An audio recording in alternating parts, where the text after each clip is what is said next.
Husserl, Investigaciones lógicas.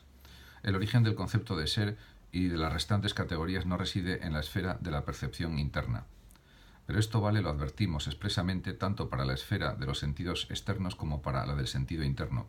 Hay una teoría que se ofrece plausible y está universalmente difundida desde Locke, pero que es errónea de raíz, que dice que las significaciones en cuestión o las significaciones nominales independientes correspondientes a ellas, las categorías lógicas como ser y no ser, unidad, pluralidad, totalidad, número, fundamento, consecuencia, etc., surgen mediante reflexión sobre ciertos actos psíquicos, o sea, en la esfera del sentido interno de la percepción interna.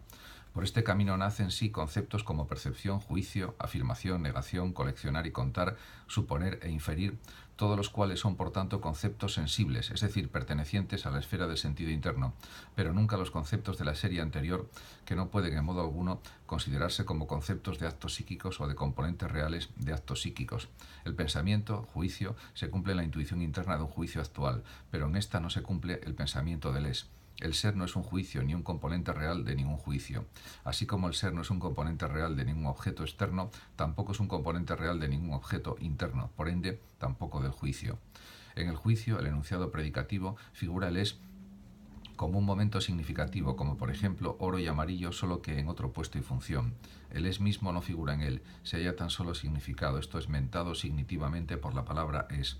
Dado el mismo, o al menos supuestamente dado, hállase en el cumplimiento que acompaña en ciertas circunstancias al juicio, el darse cuenta de la supuesta situación objetiva.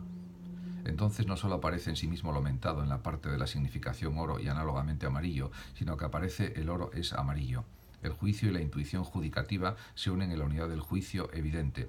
En el caso más favorable, el juicio evidente en el sentido del límite ideal.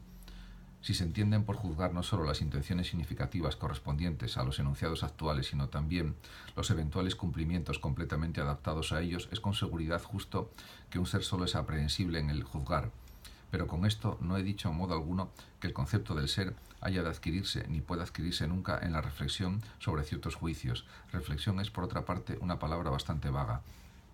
En la teoría del conocimiento tiene el sentido, al menos relativamente fijo, que le ha dado Locke, el de percepción interna. Por tanto, solo a este podemos atenernos en la interpretación de la teoría que cree poder encontrar el origen del concepto de ser en la reflexión sobre el juicio.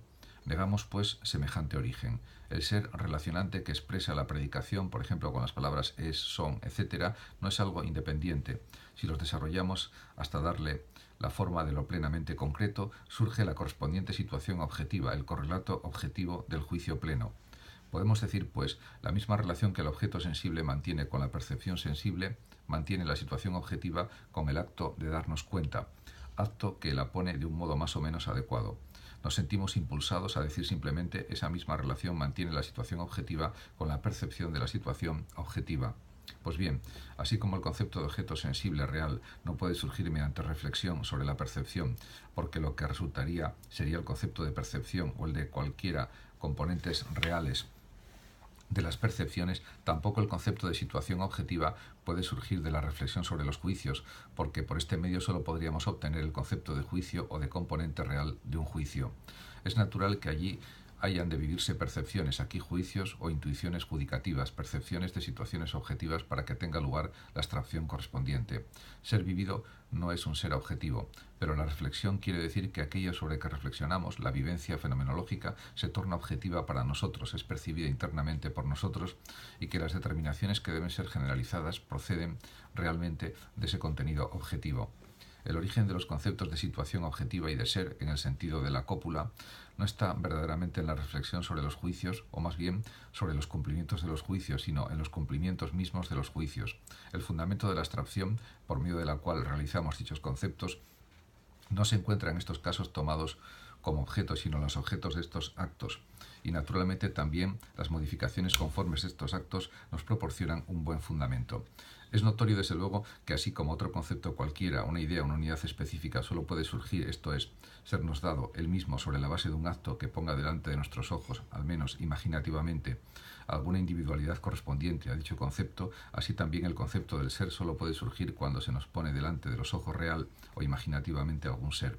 Si el ser vale para nosotros como el ser predicativo, ha de sernos dada alguna situación objetiva y naturalmente por medio de un acto que nos la dé.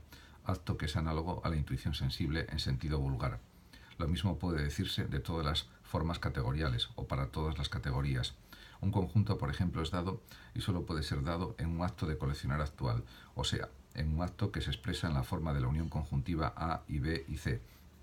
Pero el concepto del conjunto no brota por reflexión sobre este acto. En lugar de atender al acto que lo da, hemos de atender más bien a lo que el acto da, al conjunto que hace aparecer en concreto o inconcreto y elevar su forma universal a la conciencia de los conceptos universales.